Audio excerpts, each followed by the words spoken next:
Welcome to the first ever episode of the Green 19 Jets podcast. We're so excited to be here with you today and share the Jets knowledge that we've mustered up our entire lives as diehard Jets fans. This is my best friend here, Will. He's a part of Hold My Helmet podcast, an NFL podcast. Everything that you need to know about the NFL, the news within the NFL. And Will, anything you want to say about where you come from, your background a little bit, and then we'll get right into the last Jets Patriots game last Thursday night.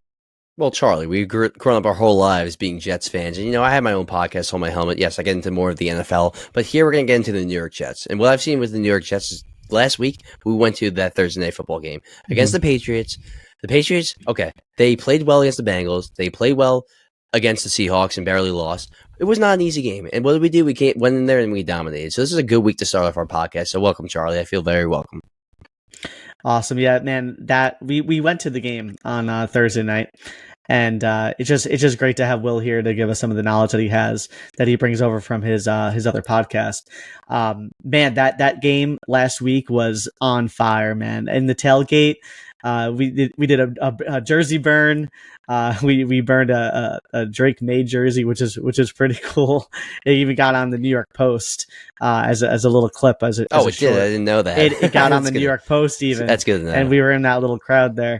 But it was pretty awesome, man. We lost something like 15, 16 straight games to the Patriots, to the until team. Last year, right? Until last year, yeah. Obviously, I don't last really year. Count that. Yeah, I mean, both teams really sucked. So, I mean, was anybody really like caring who won that game?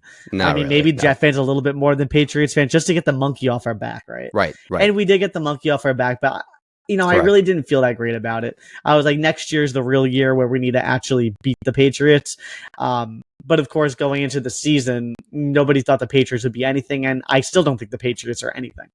So we should have beaten them the way we beat them. And you know what? If it weren't for a Mike Williams pass in the end zone that maybe he catches if the ball's a little bit higher, it would have been a little more of a rout. But honestly, 24-3, the defense stepped up finally against a very against a lineup, against a wide receiving core that is, I would say, not exactly talented, has a lot of no names on their team.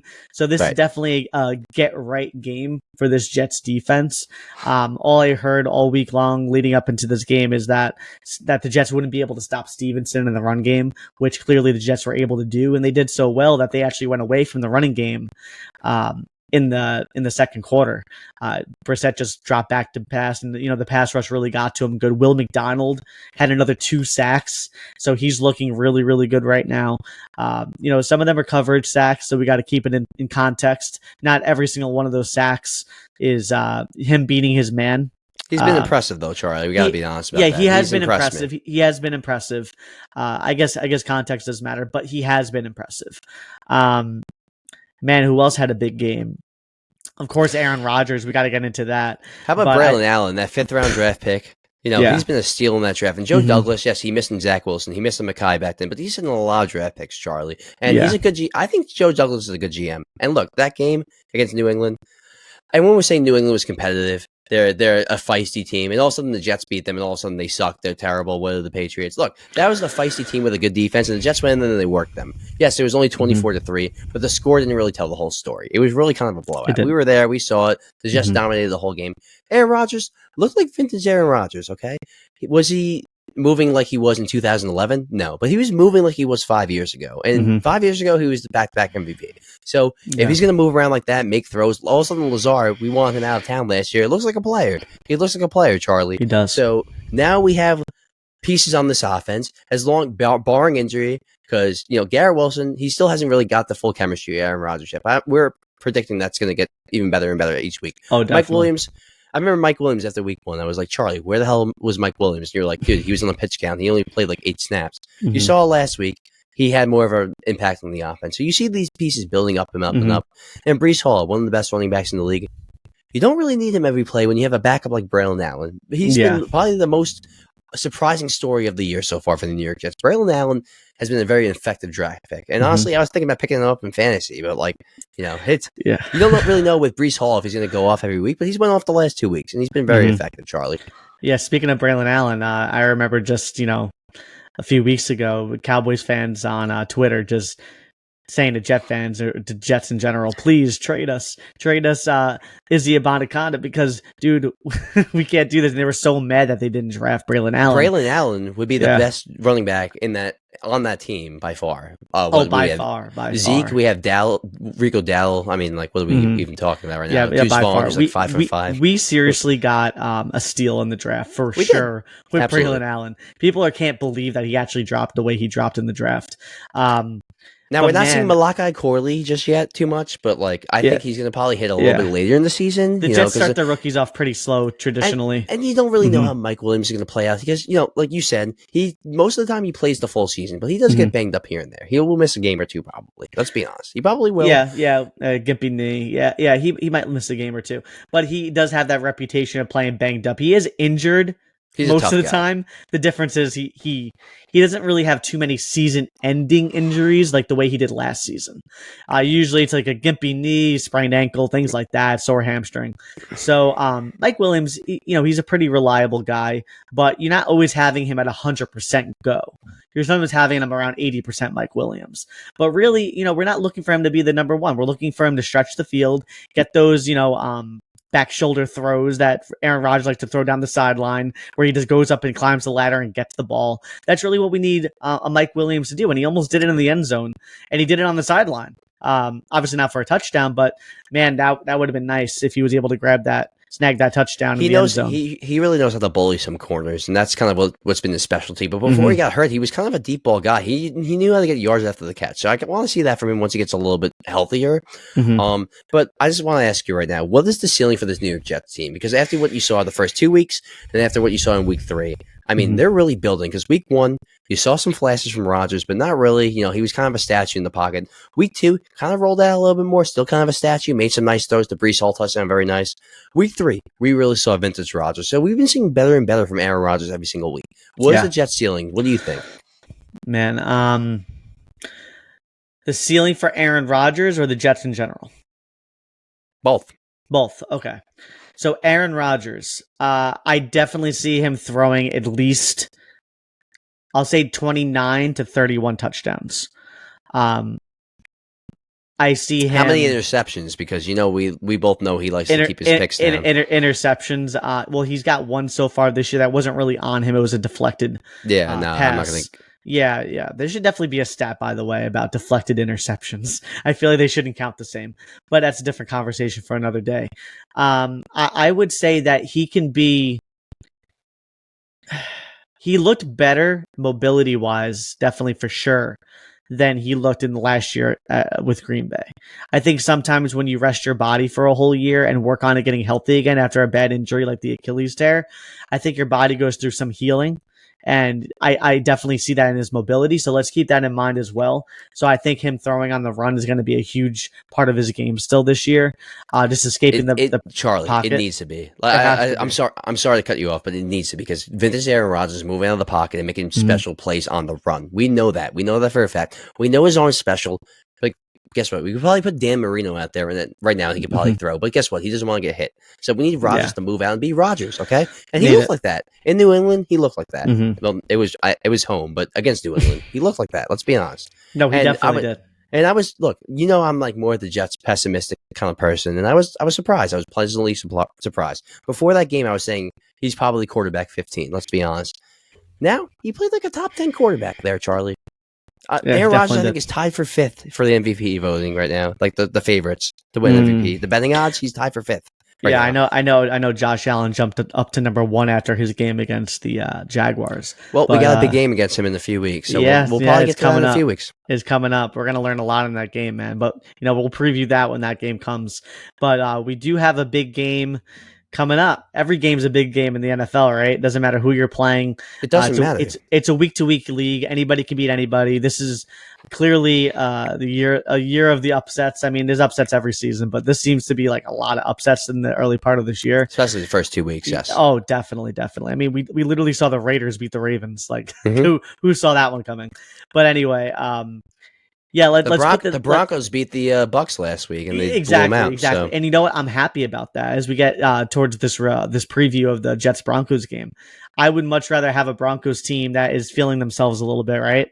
That has a little bit of confidence. Than have exactly. Right, let them ride high on their on their Broncos, no pun intended. And you know what? Let's bring them down a little bit and tell them you're not at our level, and that's what the Jets need to do. The Jets need to remind the Broncos that they're not there yet. They're not there yet with the players they got, with the roster, with the coaching is good, of course. But they just don't have the quarterback yet because he's still in development. And Nix might be the guy, but time will tell for that. But let's put this Jets Patriots game to bed. Obviously, great showing. Should have been a beatdown. It was a beatdown. The score, like you said, didn't tell the whole story. If you watched the full game, you would see the Jets dominated in time of possession. You would see the Jets dominated in yards. Obviously, touchdowns. They didn't let up a touchdown the whole game. I'm interested to seeing if the Jets defense facing a rookie quarterback can keep both teams, both the Patriots and the Broncos, out of the end zone. That would be really cool to see if they can give up 0 touchdowns in 2 straight games to get this Jets defense, a little fired up, get them a little, get them going as they head into the harder part of their schedule against the Minnesota Vikings in London, and then ultimately against the Bills. Well, let's start here with the Broncos, Charlie. Yeah. First off, their defense has been very underrated this season. The Broncos' defense has probably kept them in the game. Mm-hmm. They've been very improved. They had the 70 points led up to the Dolphins last year, but since that point, they've been very impressive. I think, other than Sauce, Pat Surtain is probably the best corner in the league. I mean, Pat Surtain is a very impressive corner. Yeah. And that defense has been playing very well. And I think Bo Nix showed you last week why Sean Payton won the draft. He got the ball out quick, showed you mobility on the run. I think Bo Nix is starting to slowly improve in this league. So this is not a gimme game for the New York Jets. No game in the NFL is a gimme game. The Patriots last week, which we thought probably in the summer that the Patriots last year, after what we saw last year, was probably a shit show, and that we were going to probably kick their butt. Mm-hmm. Let's be honest. And watching them beat the Bengals and watching them coming close against the Seahawks, it was not a gimme. Now, same thing with Denver. Denver, they lost to Seattle. They got their ass kicked week 2. And now week 3, all of a sudden they beat the Bucs. Now all of a sudden this is not a gimme game. Denver is going to play the Jets tough. So I don't want the Jets to come out soft just because they beat the Patriots last week. The Jets have to come out. What they have to do is to get the lead quick. They have to run the ball with Breece Hall, maybe even Braylon Allen a little bit. And then once they get a lead, they can pin back with the pass rushers and rush the passer, because that's what the Jets defense does best. When they are trailing, they're not a great run defense. Let's be honest. They're the best when they're able to pin their ears back and rush the passer when they have a lead. That's what the Jets do best. Are they better against the run when they have the lead? Yes. Pretty much they need to have the lead because they are a better defense when they have the lead. Let's be honest. Run, they are better when because we saw last year, Charlie, when they were trailing in games, they struggled on the run because all teams had to do was pound the rock over and over and over again to get the win. So they struggled that way. Now they probably can get some leads here with Aaron Rodgers. So when they get some leads, you got Will McDonald, who's a rookie. Jermaine Johnson's done now, but you got Quinton Williams back there. These people are going to pin their ears back and rush the passer. Okay, all they got to do is get a lead. They got to get a lead, and they got to get a lead fast.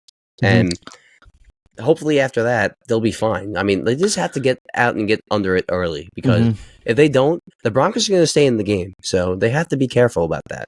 They can't slip in the first half. Good points. It goes kind of back. You mentioned getting a lead. Robert Saleh is preaching that, we need to get a two-score lead. And he had that little altercation, what people want to call an altercation on the sideline. I think it was just two pumped up guys, and Robert Saleh likes to chest pump and stuff. So Rodgers like, hey, 2-score lead. You said 2-score lead, and he's like, you hold up your side of the bargain now. I just want to say, we've been at games where someone scored a touchdown, and I start pushing you and shoving you that exact way because I'm pumped up. That's what I took it as. It's like adrenaline, just like, I actually loved it because it's like, you know what? No, 2-score lead. This game's not done. Let's wrap this game up and let's play good on defense and protect the lead now. Dude, it's New York. It's Aaron Rodgers. People are looking for a story. It's always going to be a story with the New York Jets. So Well, we weren't a story for like 10 years, so I mean, at least we have stories. Except for a clown story. It was just always clowning the Jets. People made a living out of clowning the Jets. A lot of the media members out there and I gotta be honest, sports journalists and stuff. Gotta be honest. They kind of deserved it. Like, we were just a laughing stock for so long.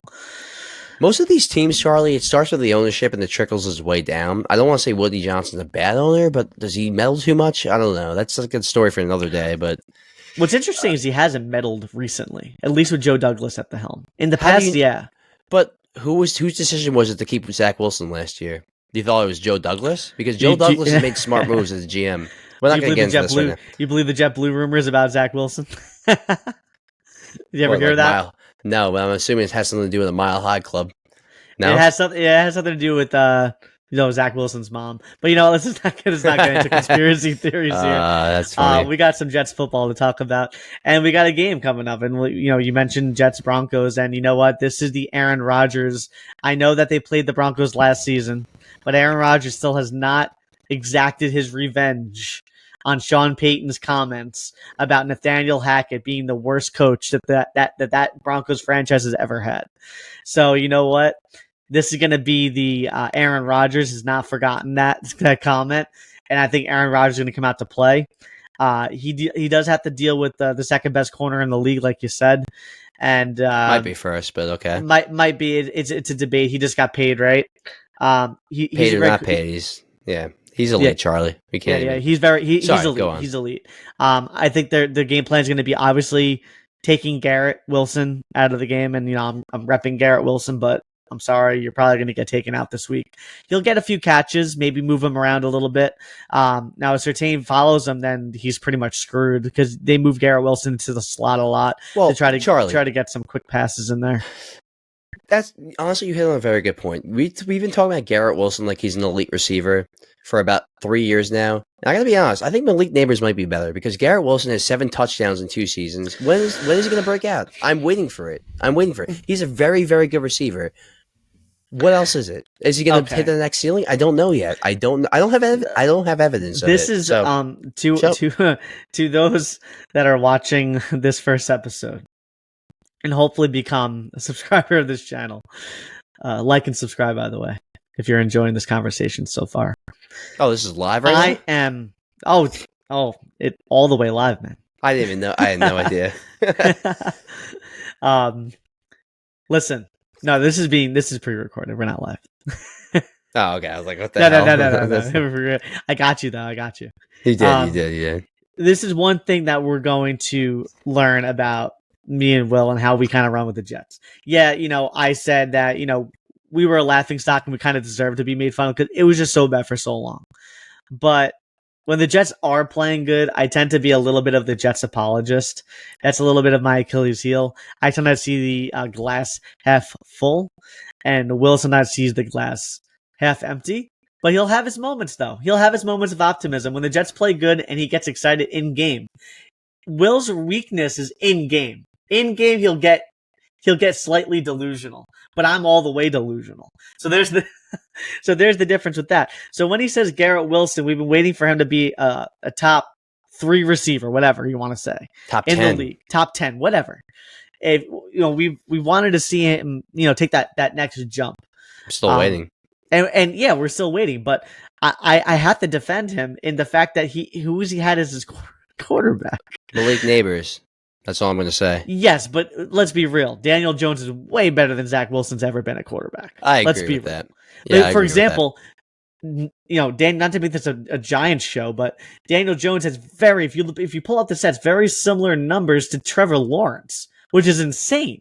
Trevor Lawrence is the number 1 overall pick. Sure. And he I'm sorry, but one season he threw 25 touchdowns and won a playoff game. So I'm not saying Trevor Lawrence is a top 10 quarterback, but he's a top 20 quarterback. I mean, let's be honest. Trevor Lawrence has talent. He sucks right now, but we're not going to get into this right now. Yeah. We're going to end up on a tangent about Jacksonville. Anyway, Garrett Wilson. All right. This is what I'm going to say. And this is exactly what I'm hearing. I'm hearing that the game plan for each of the 3 teams has solely been to not stop Breece Hall, not stop Mike Williams, not stop Conklin, not stop Braylon Allen. It's been solely, let's stop, take Garrett Wilson out of this game. And what they're doing is they're having their best corner on Garrett. And if you check the game film, you'll have the safety there. The moment the ball is snapped, the safety goes right over to help with the corner. So he's instantly being double teamed. So I think this is why it's so important that Mike Williams starts to get off that rep count, which, by the way, there was a report today that Mike Williams is a pretty much full go now into the season. The rep count is pretty much done. So now Mike Williams is a full go. He's going to start to see more targets, some more of those sideline passes, which we love. And I think what that's going to do is it's going to be like, okay, well, we can't defend both. So as much as Garrett Wilson might not be lighting up the league with crazy stats, I think what he's doing is he's opening up chances for his teammates around him. He's opening up a 90-something yard game for Tyler Conklin, who's a very underrated tight end that a lot of people don't talk about. He's opening up options for Mike Williams and going forward for Mike Williams as he gets healthier and healthier and more situated into this offense and understanding the nuances of the offense. So I think, and then also Breece Hall in the game, in the passing game. I mean, we look at him as a running force, but this guy's actually, he's great in the pass game as a running back. He's a dual threat. Him and that guy over in the Niners country. I'm sure we all know who that guy is. Between him and that amazing Niner, they're the two guys that are really good in the passing game. So Garrett Wilson's opening things up for the other side. And, Aaron Rodgers, not to put too much stock into what the team's saying because, talk is talk, whatever. But he's like, once I get on the same page as number 5, that's what Rodgers calls him, it's going to be special and it's going to be good. Because right now they're not fully on the same page. There was a go ball where they weren't on the same page. There was a few other passes where they weren't on the same page. So clearly, the chemistry that Rodgers wants with Lazard that he wants with Garrett is not quite there yet. So I would give it a few more weeks, give it about to mid-season to really have a report card out on Garrett Wilson being a top 10 receiver, just because he's still being acclimated with Aaron Rodgers. There's double teams. We'll see what happens at the trade deadline if the Jets can somehow snag Davante Adams, because if that happens, watch out, because now they can't double Garrett Wilson anymore. The safety can't come over to help the corner against Garrett Wilson anymore, because now they're going to have to worry about Davante Adams. They're going to have to worry about a go ball to Mike Williams on the sideline on the back shoulder. They're going to have to worry about Breece Hall out of the backfield catching up a pass in space. They have to worry about Conklin running a seam up the down the middle of the field. Charlie, let's go back to Green Bay when Aaron Rodgers was in Green Bay. Other than Davante Adams, name the other receivers. And look at Davante Adams' numbers. Is Garrett Wilson Davante Adams? I really don't think so, Charlie. So, we could say all we want that this guy's like some kind of special receiver. I think he is special talent-wise, and I think he is a top-end talent receiver. But, I haven't seen the numbers, okay? I understand that he's had shit quarterbacks, but look at DeAndre Hopkins in the Texans before he got Deshaun Watson. Look at Terry McLaurin before he got Jaden Daniels just now. Garrett Wilson has been a top above average receiver, but he's not taken an elite step yet.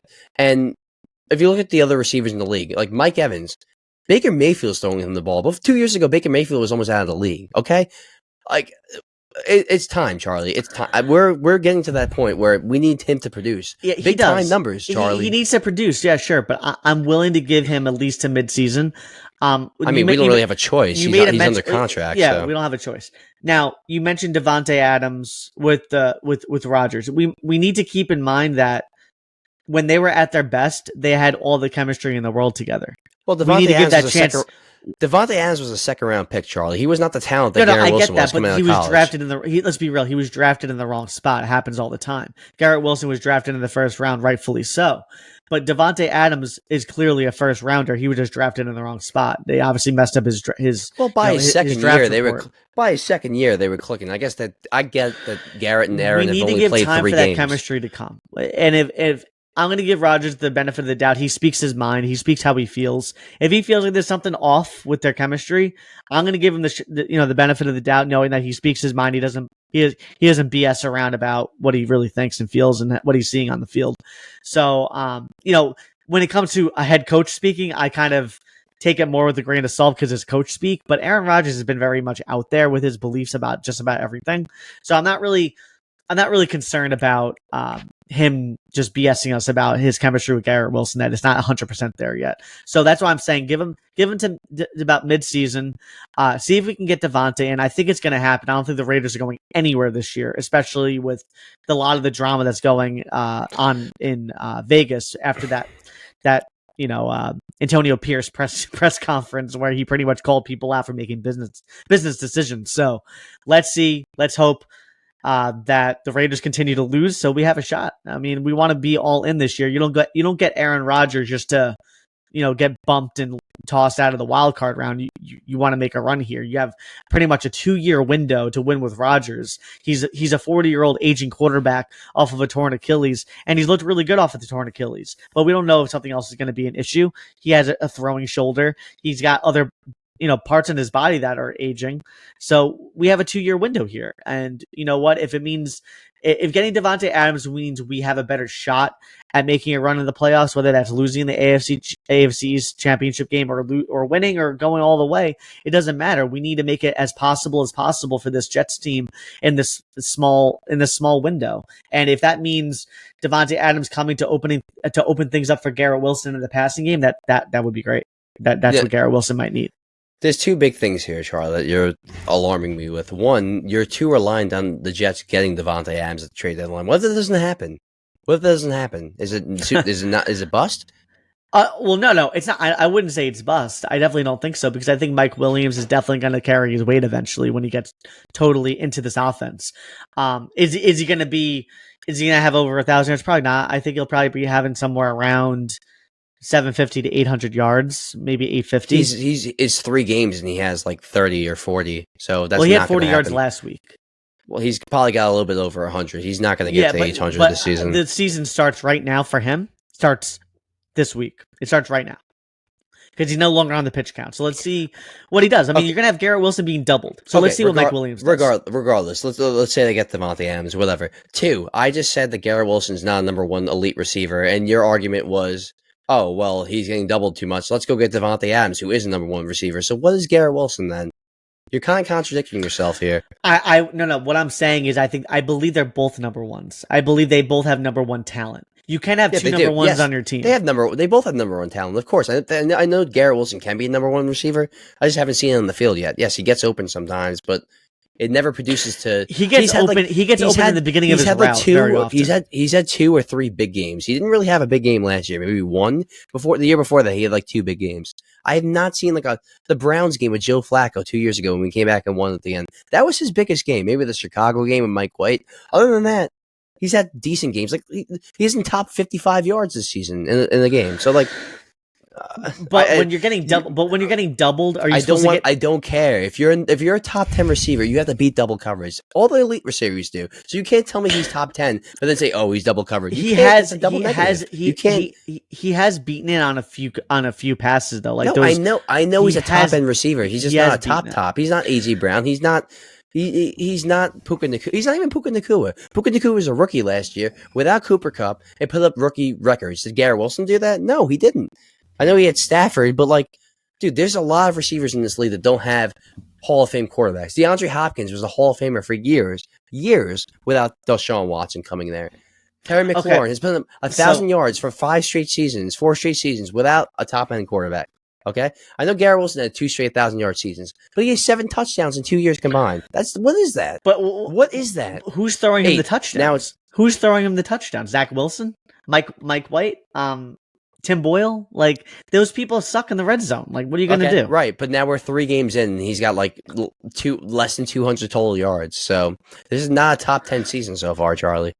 So far, I'm giving him to midseason. If it's still going the same way midseason, I'll agree with you. Look, I am too, but I'm just tired of Jet fans saying that this guy is some elite top 5 receiver. I see all the ranks in fantasy having him in the top 10. I have him in fantasy. He's a very average 20-25 receiver in fantasy. How many points is he getting? How many points is he getting you weekly in fantasy?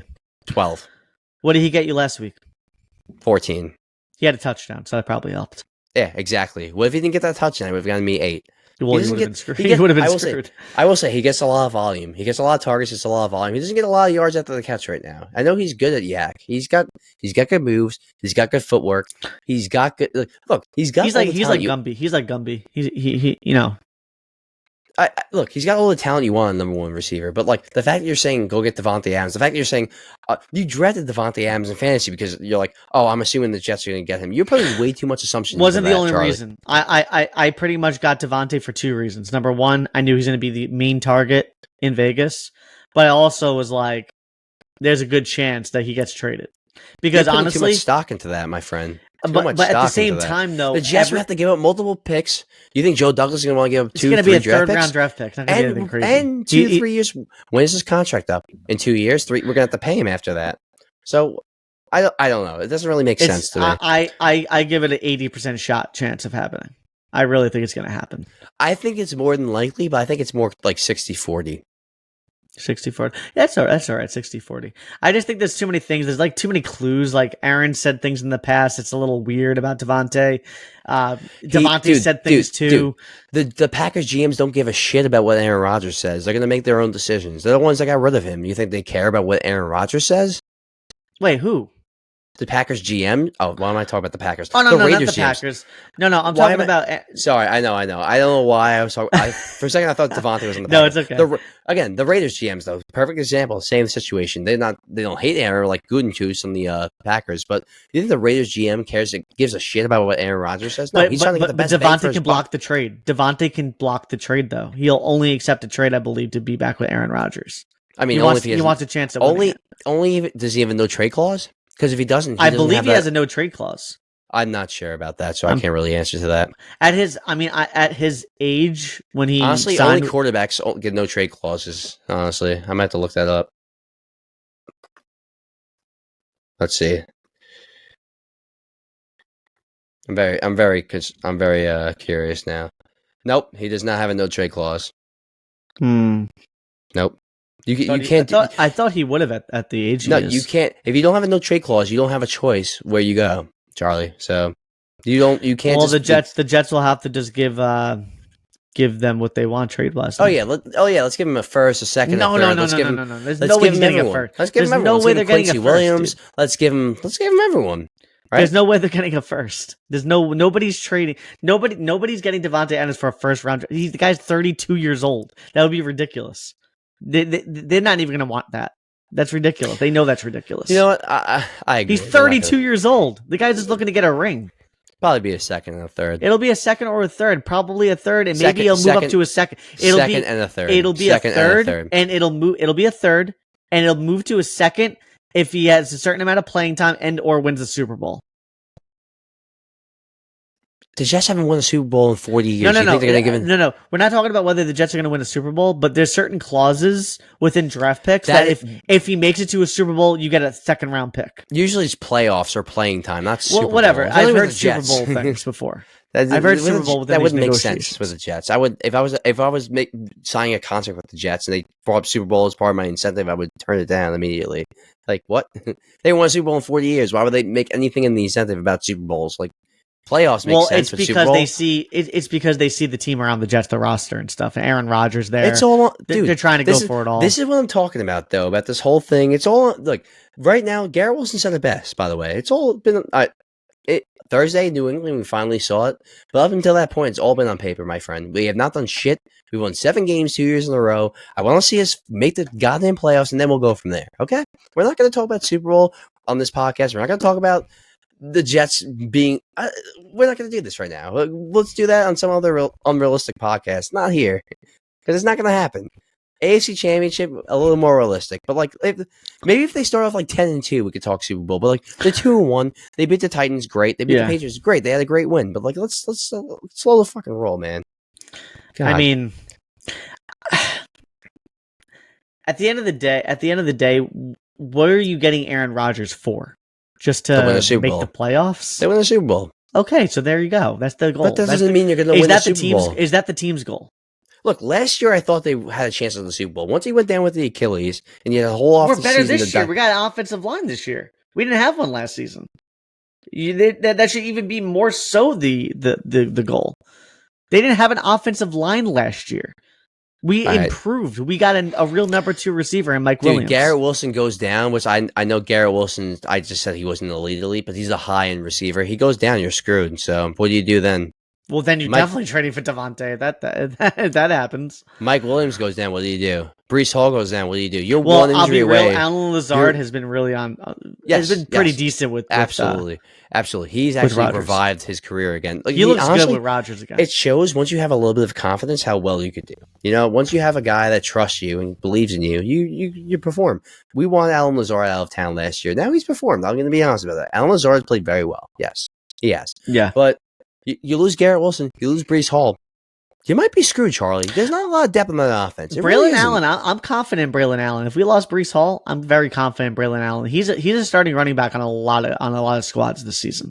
I agree, but Breece Hall's a special weapon. Will Braylon Allen be special like a top 5 running back in the league? I don't know. He's a change of pace back right now. We don't know what he's going to be if he's a 20 carry a game guy. I don't know. I really don't. My best guess is he's the kind of back that if the more he carries it, the more he tires out the defense. Remember, like at the end of games, big and strong. At the end of games, the Giants would unleash Brandon Jacobs, and he would just the defense would be so tired he would just run people over. It's funny though because Brandon Jacobs was like big, but he also like tried to finesse people at the same time and be like, dude, just run that guy over. And sometimes he would, but sometimes he would, and sometimes he would just like try to finesse. And I'd be like, dude, wouldn't it be the dream? Wouldn't it be the dream if Braylon Allen can become even 90% of what King Henry is? Even 90%? Yeah, but like, dude, Derrick Henry is one of the best like backs of our generation. No, I get that. That's why I said a dream. It's a dream. Wouldn't it be a dream if he was even 90% of that? The way that he runs, because they run very similarly. They run downhill. Things you say that drive me crazy. It's like we're comparing Braylon Allen to Derrick Henry. No. I never compared them. I'm just comparing their running styles are similar. Bruiser style, downhill runner. Okay, that's all I'm saying. That's the only comparison. I'm saying if he could become that would be a dream. I'm not saying he's that now. Let me make that clear. He's not Derrick Henry now. I'm saying 2, 3, 4 years from now, if he could be even half of that, that would be amazing because they have very similar running styles. You said 80, now you're saying 50. That's a totally different thing. I'm lowering it to 50 because I scared you a little bit with my 90. Look, Payton Hillis ran like that. Jerome Bettis ran like that. There's a lot of Mike Allstott. There's a lot of running backs that run downhill. I mean, like, I think he'd be an effective running back, but like Derrick Henry, man, come on. Like, this is what I'm talking about with Jet fans sometimes. This is why I get annoyed with Jet fans sometimes. They say shit like this, and it's like, what are we talking about? But you're one of us. Yeah, I am. But like you said, it's like in the game. I get very like passionate. No, in the game you become delusional. Like when the Jets had their first touchdown scoring drive against the Niners, and we're on the phone, Super Bowl, yeah, Super Bowl. Aaron Rodgers is still vintage Aaron Rodgers. Like, dude, we had that moment. No, I will say though, Aaron Rodgers is playing like vintage Aaron Rodgers. Aaron Rodgers is the one thing that I'm not shitting on right now because Aaron Rodgers looks really good right now. He looks very confident in that game, and he looked like he was moving the pocket well, making throws on the run well, had confidence in the offense well. I worry more about, one, the head coach, because I don't really know what he is right now. Not that like I don't like him, I just don't really know what he like. I don't know which way it's going to go with him. And two, obviously the offensive coordinator. I mean, going into this Broncos game, we talked about Sean Payton kind of crapping on Nathaniel Hackett, and I gotta be honest, he was kind of right because this guy. I don't really have to explain it that much because you kind of see the basic offenses he kind of runs, run, pass. This is kind of what he does. You saw it in Denver. Crazy.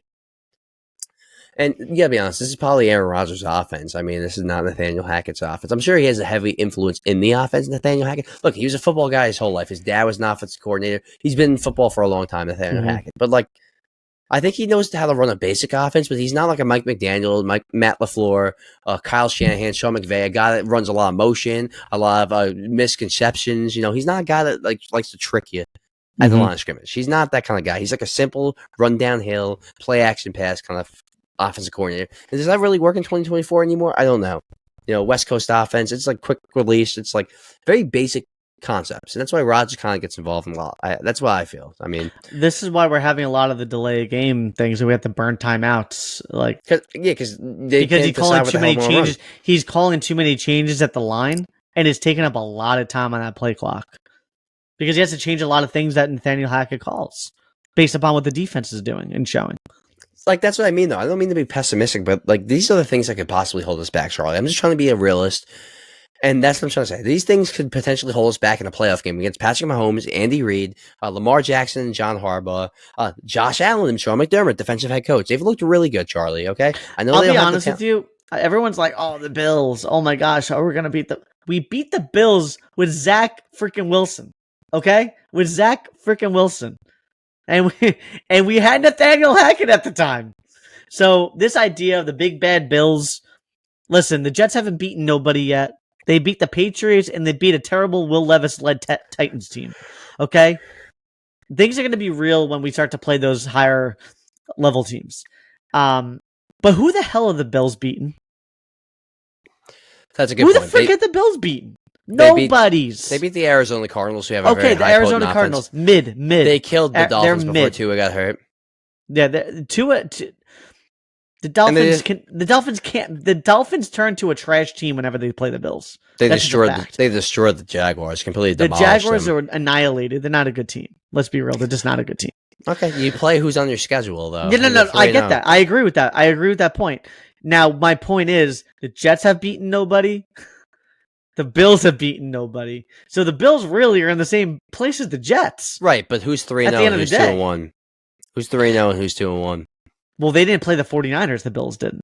True, but and the 49ers have a lot of injuries right now. The only reason that they're 1-2 right now, they have a lot of injuries. They didn't have Kittle. They didn't have their running back. They didn't have any of that. They didn't have McCaffrey against the Jets. No, and also no McCaffrey. Trent Williams was like 400 pounds against the Jets. He just came back from holding out of his contract. Look, I'm not getting into this conversation today. Who's better, the Jets or the Bills? We have to wait to see that. We don't really know right now. We're too early into the season, but I'm just trying to put the Jets fans back into perspective because, yes, that Thursday night game against New England was awesome. One of the best games I ever went to. But we have to temper our expectations because we have a long season. We're going to have some rough losses, okay? We could get upset by the Broncos. That's not an easy win. Everyone's acting like this is a gimme win. Go out there and beat them because this team is going to be willing to kick your ass, okay? Especially after last year. So this team, Zach Wilson's on that team now. You don't think you want to get a win for Zach Wilson? Like, I don't, you can't, nothing's a gimme in this league, Nothing's a gimme in the NFL, but let me just give you my prediction. It's going to look very similar to the Patriots game. Very similar. I think it's a little more similar to the Titans game. 24-17, close game, one-score game. Jets pull out at the end. I'm looking more at like we give up like 10 points. I'll give the Broncos a touchdown. How much do you think we score? 20? 24?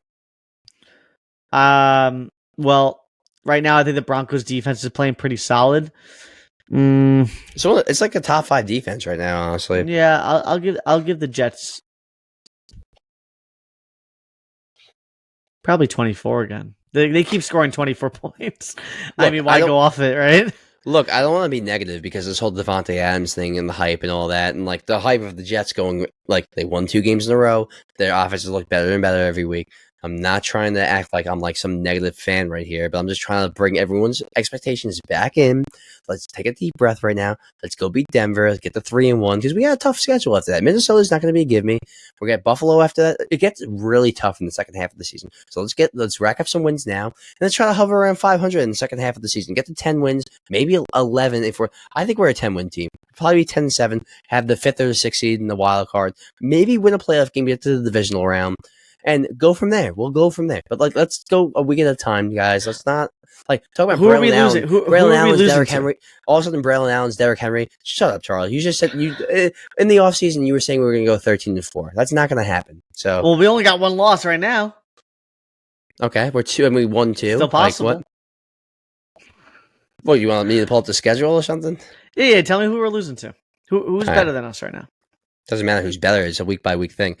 Okay, so. We're gonna beat the Broncos 4-1, actually 3-1. Sorry, Vikings. I'm gonna give us a loss there. London. This is gonna be a tough game. We'll beat the Bills. It's gonna be tough for Mr. Sam Darnold. He's gonna see ghosts. Okay, me. Well, we'll go 4. We'll go 3-2 there. The Bills. We're home. I'll give us the win at home Monday Night Football. 4-2. I'm not crazy about the Steelers. 5-2. Patriots at home. I'm gonna give the Patriots that one. Okay, the Patriots know how to beat us at home. You have to. It's a divisional matchup. You can't. Dude, did you see that team against the Jets, bro? Okay. That was awful. The Broncos and the Giants sucked the first 2 weeks. Aaron Giants Rodgers are going to do the same thing he did the last time. You can't be. You're thinking too much recency. You're thinking too much recency bias, dude. This is a divisional matchup. The Patriots are home. I'm going to go Patriots here. The Jets will beat the Steelers on the road. So that's what 5-3, right? 5-3. Texans at Jets. We destroyed them last season. CJ Stroud again. You're too much recency bias. Again, like, just because they beat him with Zach Wilson last year doesn't mean it's going to happen again. I'll go Jets there, though. I'll give you that. Jets at Cardinals 6-3, 7-3. It gets tough at the end. You got Rams, Bills, Dolphins. Now, honestly, with the Dolphins, how healthy will the Rams be? I wonder at that point. And the Dolphins too. And then the Jags are going to give me. No, you're right now. Because the Dolphins, I don't know what the Dolphins are. The Dolphins are a freaking disaster. And the Jags are a disaster. And the Colts are kind of like, what is Anthony Richardson? Richardson does not look good right now. Dude. Right. What is Anthony? He looked way better in the 4 games he played last season. Honestly, let me go through this right now. Honestly, it's a good point. So Broncos 3-1, Vikings 3-2, Bills 4-2, Steelers 5-2, Patriots 5-3, Texans 6-3, Cardinals 7. You know what? Cardinals are home. I'll go 6-4. Colts 7-4, Seahawks 8-4, Dolphins suck 9-4, Jaguars 10-4. Let's give the Rams a win 10-5. Bills again. Bills are home this time 10-6, 11-6. So I gave them one more win. I didn't go 10-7. I'll have them go 11-6 because of the Dolphins fiasco. So to be real, the only thing I'm doing that you're not doing is I'm giving the Jets a sweep over the Patriots, which is what the data tells me from the last game. The data tells me I'm not saying anything crazy. The data tells me that the Patriots are 15-2 in the last 17 against the Jets. So let's different context. Way different context. You gotta remember, Charlie, divisional games get weird. The Patriots are home. You can't just think that Jets are a better team, Jets are gonna win. I pick my on the Hold My Helmet podcast with Dylan. We pick predictions every week. The favorite doesn't always win, Charlie. I think you know that. Of course, there's upsets. Of course, I know that. I just don't think that Aaron Rodgers is going to turn into a shell of himself in that game. They're going to lose one of those games that they're supposed to win. It's just that's how the NFL works. Yeah, but it won't be the Patriots. It might be the Cardinals. It might be the Texans. But it's not.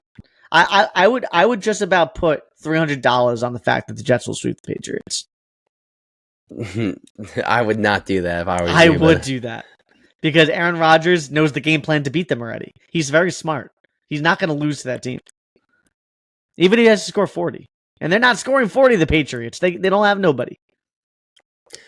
Well, this has been interesting. Who do the Patriots have on offense that are going to beat the Jets? No one really. It's really their defense. That's what I'm talking about. They got a guy in the second round, Jalen Polk, the wide receiver, who's showing some promise. Ramondre Stevenson's okay. They beat the dude. It's not. You got to remember, week 1 and 2, they were very competitive. They almost beat the Seahawks. They beat the Bengals. Week 1 and week 2, it's kind of a lie. Let's be real. But week 3 is not? Like, what? Well, week 3 is kind of when you start to go into like your identity as a team. Why not week 2? Week 3 and on. Because typically, there's no preseason anymore, and hear me out on this, there's no preseason anymore, so typically, within the preseason when starters actually played, they usually got into 2 preseason games and actually played some real time, which was the third and the fourth preseason games. So that's 2 weeks right there. It's 2 games. So the third week would be technically like for their bodies, used to football, their mental state used to football. Week 3 would be their reality of the first week 1, essentially. No, yeah, I definitely agree with that. You get what I mean? I don't really. Yeah, I definitely agree. That's why the Jets looked a little more snappy in the week 3 rather than weeks 1 and 2. And it brings up the question: is like sitting in the preseason even worth it? But I'm not even going to get into that right now because we could go on for 20 minutes about like that. That's a whole other topic. If you should sit in the preseason, your starters. Yeah. I mean, honestly, at the end of the day, they might just get rid of the preseason altogether eventually. Yeah, just do joint practice. They're just going to start doing joint practices. Probably. So. We went 50 minutes, dude. I did not expect to go this long. Well, we went down a few rabbit holes. Hopefully, our audience likes rabbit holes. Yeah, I don't think they're gonna be happy with me because they're probably gonna be like, "Are you even the Jets fan?" But I am a Jets fan. I just like when you're a Jets fan since 2005 and you've seen Brooks Bollinger at quarterback. I mean, you're like, You're pretty pessimistic all the time. I mean, you got this guy calling Braylon Allen equivalent to Derrick Henry. It's like it gets the blood boiling. Well, let's be real though about what I actually said about that. I'm I kidding. said I know. I'm totally he's kidding, dude. the comparison was just the style of runner. He's not. He's not Derrick Henry. Obviously, he's not Derrick Henry. I'm totally messing with you. It's fine, bro. Okay. Do we end it? I think that's it, man. What else? You want to argue with me about anything else? I mean, I'm game. So I mean, is Breece Hall looking all that good right now? I mean, he's running the football. He's averaging like 3 yards a carry, but like when again, I think this actually has to do with like a kind of like what you said about Garrett Wilson, but more so for Breece Hall. When defenses are stacking the box, like where are you gonna go? It's kind of like Barkley on the Giants. Like you're only like so limited. I do think Breece Hall is elite though. It's not the same as Garrett Wilson. Like I think Breece Hall is a top 5 running back in the league. He just gets you stack the box, you know he's coming. That's why Braylon Allen's going to open up a lot for him. I do agree with that. Braylon Allen's going to open up a lot for Breece Hall going forward this season. So I think Breece Hall kind of breaks out. Garrett Wilson, he's probably going to hover around 1,100 yards and 5 touchdowns. I don't think he's going to necessarily break out. Breece Hall's going to have 1,300 yards, maybe 10 touchdowns, like 500 receiving yards. I think Breece Hall's going to have a big year. Can I push back on the Garrett thing a little bit? Can you do me a favor and tell me how many yards he had with Zach Wilson? Just curious. Can you tell me? I mean, I don't know. I'm pretty sure it was 1,100. Well, last year you had 1,100. Yeah, is that what you're asking? Okay, me? So let's just consider he had Zach Wilson. He had a mixture of Zach Wilson. It's really not the yards though. He doesn't get into the end zone enough. Yeah, so he had a mixture between Zach Wilson, Tim Boyle, and Trevor Siemian. All bad quarterbacks. You said you're projecting about 1,100 yards from this year with Aaron Rodgers. You don't think the jump from those bum quarterbacks? He's on pace for that. That's what he's on pace for. He is, but they're going to get a rapport. So figure they're going to get better chemistry. He's on pace for about the same exact stats as every year: 1,100 yards, 5 touchdowns. You don't think the jump from those 3 quarterbacks to Aaron Rodgers is good for at least 200 to 300 yards? I don't think the chemistry's there yet. I mean, maybe it gets going more towards the end of the season, but I just don't think that he's a little undersized. I just don't think he's a guy that can. He wins one-on-one coverage, but I just don't think he's a guy that's gonna get you 200, like 150, 200 yards. I just don't think he's like a top end elite. Like he doesn't have that. So then, in your opinion, do we actually need Devontae to have a chance at getting to a Super Bowl? To a Super Bowl, yes. And let's go there. To a Super Bowl, yes. We need to get Devontae Adams. If we want, if we have a chance to win a playoff game or two, but we don't have the team to make a Super Bowl right now. Because what if you're really limited at weapons? You have Breece Hall, Braylon Allen, Garrett Wilson, and a bunch of like B guys. Like Conklin's okay. He's underrated. He's underrated. Yes, I agree with that. He's underrated. His hands are a little bit kind of bricks, but he's underrated. Absolutely. His first season, his hands are bricks. He's gotten a lot better.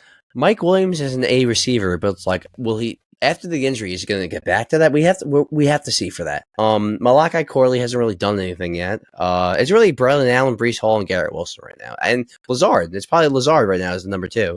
And yeah, if you want to make a push to the Super Bowl, you're probably going to have to go trade for Devontae Adams because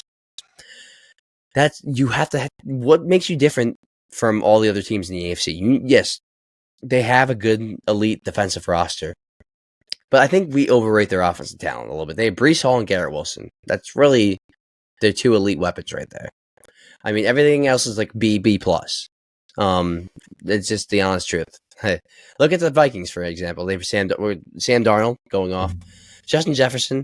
I mean, Addison's out, but you have Justin Jefferson, Jordan Addison, T.J. Hawkinson, Aaron Jones, who's kind of bounced back a little bit last week. Aaron Jones. Those are 4 A to A+ weapons. You have 2 A weapons. So that's what I'm saying. These are other teams in the league around you. Joe Burrow, T. Higgins, Jamar Chase.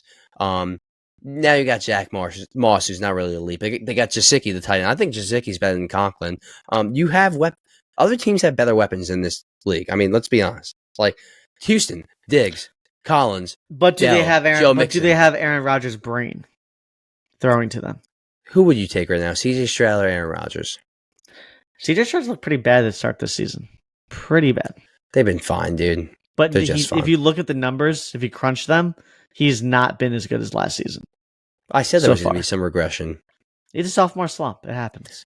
But defenses get some film on you. I still think he's a really good quarterback. Don't get me wrong, but you can't tell me that if you have C.J. Stroud looking at the line of scrimmage and figuring out what defenses are doing versus the brain of Aaron Rodgers figuring out what defenses are doing, I'm picking Rodgers' brain every time. I mean, most quarterbacks ad-lib now anyways. I mean, I know the line of scrimmage is really important, but it's not as important as it used to be. Most quarterbacks make plays out of the pocket, which is like I said, love that Aaron Rodgers did that last week, but he has to do that more. Aaron Rodgers, yes, is very smart at the line of scrimmage, but he does what he does best, ad-libbing out of the pocket, escaping the play that he calls.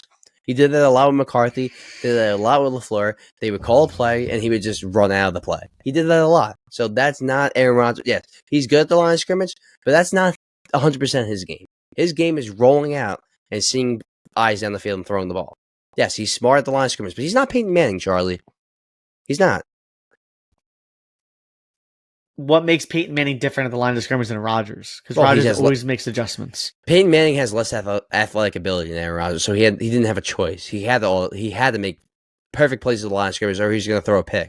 And you saw it on Denver, especially towards the end of his career. He could barely throw his last year in Denver. Yeah, that was true. Good point. Like, he couldn't even throw the past 20 yards. It was really, really brutal. Aaron Rodgers is really smart at the line of scrimmage, but I think you're overrating it a little bit. Like, is he Brady at the line of scrimmage? Like, I mean, like, he's been playing for 20 years. I'm not overrating it.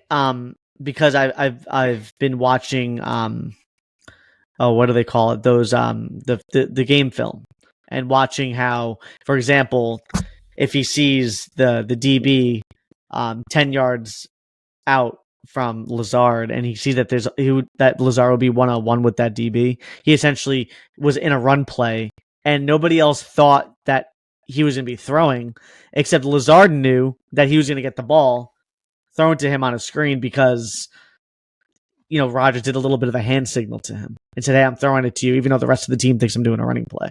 So, like, these are the kind of these things that he does, where the entire team doesn't know he's doing it. He faked out his own team other than Lazard, and Lazard knew that he was going to get the ball there, and that was the touchdown play where it looked like someone strung a web on him like Spider-Man as he was pulling his shirt. Right, that's all great, but my argument is, like, you don't think Joe Burrow's doing that? You don't think Patrick Mahomes is doing that? You don't think Josh Allen's doing that? So what does he do that's different than the rest of the elite quarterbacks in the league? That's my question. Well, the biggest thing is like people that study film. I watched a few videos of elite film watchers, and they say that there's the exact things that Rodgers is doing at the line is not really being done in the exact same way anymore, because they've kind of gone away from that, studying the line of scrimmage, whereas everything's like motion, everything's like just get the ball out of your hands within like 1 second. And Rodgers he gets rid of the ball fast, but a lot of the things that Rodgers is doing at the line of scrimmage, manipulating the defense, is not quite what people are doing right now in the NFL. It's more of an old quarterback thing. That kind of died out with Brady and Manning, but it's still alive now with Aaron Rodgers. So there are a few things that Rodgers is doing that some other quarterbacks are not doing. That's interesting. So these guys I can probably send you some of those film breakdowns where they're actually saying from ESPN, just normal guys from ESPN are saying like he's doing things that's not being done right now in the league just because of how old he is. And things have changed. Things have changed in the NFL a lot. I mean, interesting, but I find it hard to believe that Patrick Mahomes isn't changing things at the line of scrimmage or Joe Burrow. His game's much different. He sees the alignment, and he gets it over the top, over the safety's hands. He runs all over the place. He does crazy behind the back Patrick Mahomes was like Patrick Mahomes was Aaron Rodgers was Patrick Mahomes before Patrick Mahomes was Patrick Mahomes. Patrick Mahomes is very similar to Aaron Rodgers when Aaron Rodgers was in his prime. Absolutely. Like Aaron Rodgers is very smart at the line of scrimmage. He knows how to manipulate the defense. And that's all positive. But I don't think that's what's going to get the Jets over the top to a Super Bowl. They need to get more talent on offense. That's all I'm trying to say. So yes, Davante Adams is very important. The defense needs to be there if we're going to go anywhere.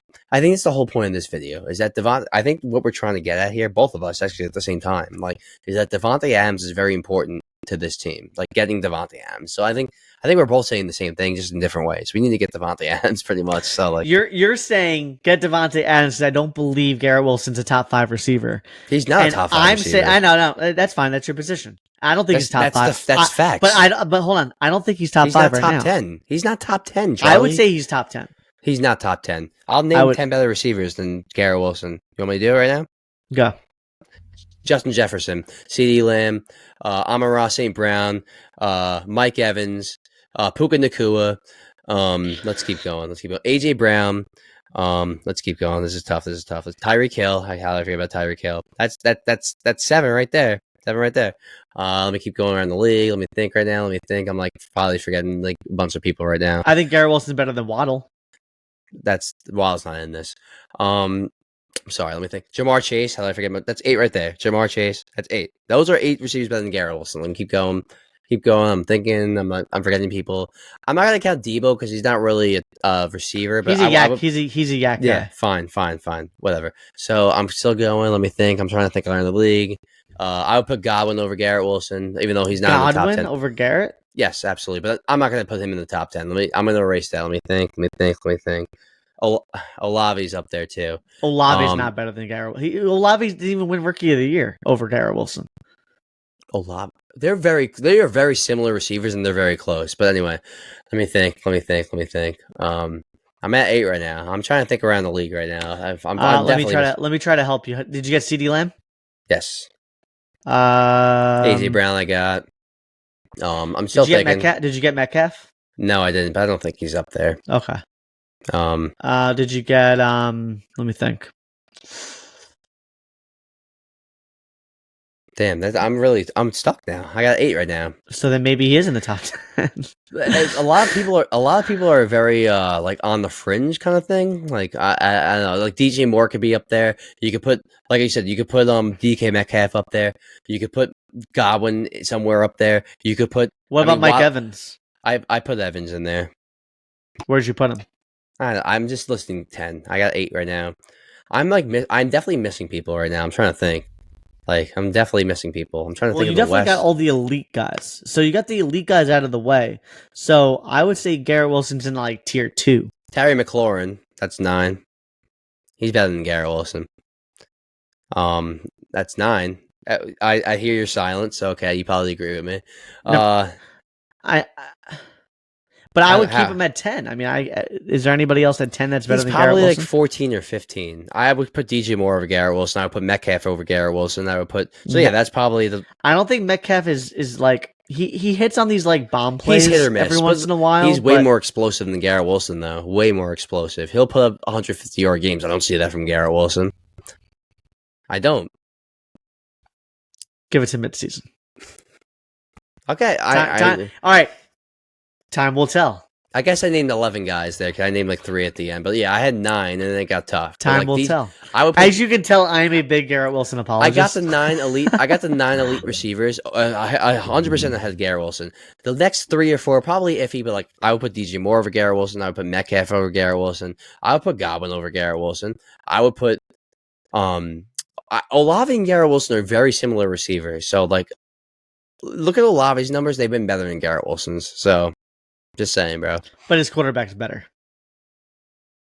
Derek Carr was one of the worst quarterbacks in the league last year. Derek Carr is not Zach Wilson. No, you're right. I know. Come on, man. I know. Come on, he's not that bad. No, I know. Zach Wilson is Jamarcus Russell reincarnated. Dude, I know. I've been like agreeing with you. I thought Garrett Wilson was going to have a breakout year. I drafted him in fantasy. But it's only been 3 weeks. I know. I'm waiting. You got to wait a little bit more. You got to let them get a chemistry. Chemistry is really important in the NFL. I hope I eat my words. This is probably going to age like milk. I hope you eat your words too, so that you can join on the Garrett Wilson bandwagon. Yeah, I'm going to get roasted for this. I can already see it. I'm going to clip this. Jack Wilson, Garrett throwing him the ball. That's what everyone's going to say. We're going to clip this. Look, if he has a monster game against Sertain, I'm going to laugh. He's not going to have. Okay, he might have a solid game, but he's not going to have a monster game. What's a solid game? Like 55 yards, 1 touchdown? 5 catches, 80 yards. Touchdown. It's a solid game for you. Get some yardage. Get some yardage. Like 50 yards is not enough. Get 70, 80 yards. You know, like I want to see more throws down the field. Like it's too many quick slants going on to Garrett Wilson. That's my one knock. Always a quick slant to Garrett Wilson. He's like the king of quick slants. That's my knock about Rodgers right now. He's not throwing the ball very far down the field. I think the game plan is to get the ball out of his hands quickly. And use the yak as the way to get down the field. He hasn't needed to throw. Honestly, he hasn't needed to throw the ball down the field. He hasn't needed to throw the ball deep. He's been fine. Think of all the scoring drives we had this year. It's always been like these like the Brady-esque kind of like drive down the field where it's like these 5-yard outs to like you kill the time possession, right? Yeah, that's the way he always played, and that's when you play a spread offense. That's kind of the way it is, where he just stares at the line of scrimmage. He picks out the mismatches on the defense, where you got somebody. You have like Gibson being covered by a freaking slow linebacker, and Gibson's shifty. You get the ball out to Gibson for a first down, like he did last week. That's the thing, though. Vintage Rodgers would roll out those plays. He would run out of the play like that. He did that a lot in his prime. He would run out of plays all the time and make special throws on the field. He was not a guy that maybe as he got older, he got a little more comfortable in the pocket. Well, dude, he's always been an elite thrower from the pocket. He's always been able to read defenses. I'm not saying that. I'm saying what made Aaron Rodgers special is when he rolled out and made some crazy throws on the field down the side. That's what we need, man. That's what we traded for, Charlie. We traded for a guy that's gonna make crazy throws down the field, running down the sideline, getting hit, making a throw to James Cook on the sideline, setting up a game-winning field goal against Dallas in the playoffs. That's what we're looking for. That's what he was doing, man. And like, I don't know about you, but we are over an hour. We are over an hour. No, this is what's funny. I think we went through so many different rabbit trails that we should take this entire video and just turn it into 1 million shorter videos.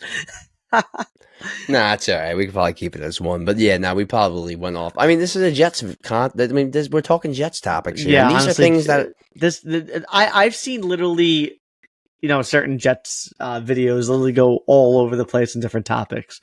Because you know what? During the season, our brains are just everywhere because we're just thinking about so many different things. So, I mean, listen, if this is fun for me, if this is fun for you as a Jets fan to go all over the place, all over the map, then why can't it be for other Jet fans? I mean, I don't get it. So, look, my theme of this whole episode is just like, that was a great win against New England. We're going into a winnable game against Denver, but let's all calm down. Let's take it a game at a time. That was very encouraging against New England, but like relax. Okay, we have a long way to go. We don't have the most elite weapons in the AFC. We have good weapons. We don't have the most elite weapons. I know we all like to think we do because we like to think Mike Williams is like Mike Williams for 2 years ago, and we like to think Garrett Wilson. But he could be. This is all. There's a chance. It's all about hypotheticals and what if and could be. I want to see it. Okay, let's do 2 more weeks. I might be on here talking about the Jets going to the Super Bowl. I might be same level as you, Charlie. That would be something. I want to see Garrett Wilson put up an elite performance. That's what I want to see. If he goes out there next week, I'm going to get shitted on. I'm fine with that. You know what I mean? Like, let's go out there and see it. I'm waiting. I'm going to just sit back. I can't. Man. Garrett Wilson, man. Is he going to make you eat your words this week? You really took that personally, didn't you? Who, Garrett Wilson? Yeah. That whole thing I said. Okay, well, there you had it. Our first ever episode on the Green 19 Jets podcast. I know it went down a lot of different rabbit holes, but listen. Green 19! Green 19! Okay, Rogers. Take it easy. It's not Sunday yet. Anyway, this has been a great episode. Listen, we went down so many different rabbit trails, but listen. If you're a Jets fan, you understand that at this point in the season, our brains are like scrambled right now with a bunch of different things that can go wrong or go right for this team right now. And we're hoping that we take this next step. We continue with the success we just had against the Patriots, and we take it into the Denver game. That's all we can do right now is hope and pray that this is what the Jets look like. It's a winnable game. It's a winnable game. Just last thoughts on that. Winnable game. Just go out there, run the ball effectively, get a lead quick, and you'll be fine. Just get a lead quick. Have Rodgers do what he does best, and get a lead, and just be comfortable with that lead. You just got, like I said, just get ahead early and just play defense. That's all you gotta do. Real quick, score prediction. 23-10 Jets. 27-13 Jets. Okay, we're both realistic. I think the Jets are going to win this week. Awesome. I'll give the Jets a little bit more points just because I think they're going to get a little bit better each week. So I'll give them a few more points. It seems like once they start to score a few points, they kind of let off the pedal, which is fine. No problem with that. Like, as long as you have control of the game, I don't have a problem. Like, it seems like I said, I told you this off air before we end this. I told you this off air last season. Because I know people think I'm probably really negative right now, and then on a positive note, okay? Last season, we struggled to get 15 points with Zach Wilson, whatever the hell we had, Trevor Siemian. Tennessee, we struggled mightily in that Tennessee game. We scored 24 points, no problem. Last week, 24 points, no problem. It seems like we can easily score 24 points, no problem this season. So it's definitely a different offense than last season. I will say that. Much easier to score points with this offense. There you have it, everyone. First episode is in the books. It was my pleasure being your host today. And thank you, Will, for coming on from Hold My Helmet podcast. Go check them out. Type into that YouTube search engine, Hold My Helmet. You want to say anything about how to find you and any other platforms, any other social media? Just at Hold My Helmet. Just look up that handle at Hold My Helmet. I got a bunch of videos. Hey, just start with this first, see how you like it, and then come visit mine, NFL, if you like NFL talk and stuff like that. But we'll start with the Jets first. It's all Jets here all the time. We're going to keep it going. And just like Jets. Just like, subscribe, share, and just support us, and we'll keep it going. Yes, subs, milk thumbs, thumbs up. All right. Jazz hands. All right. We out. Yeah, jazz hands. Let's go. All right. We out.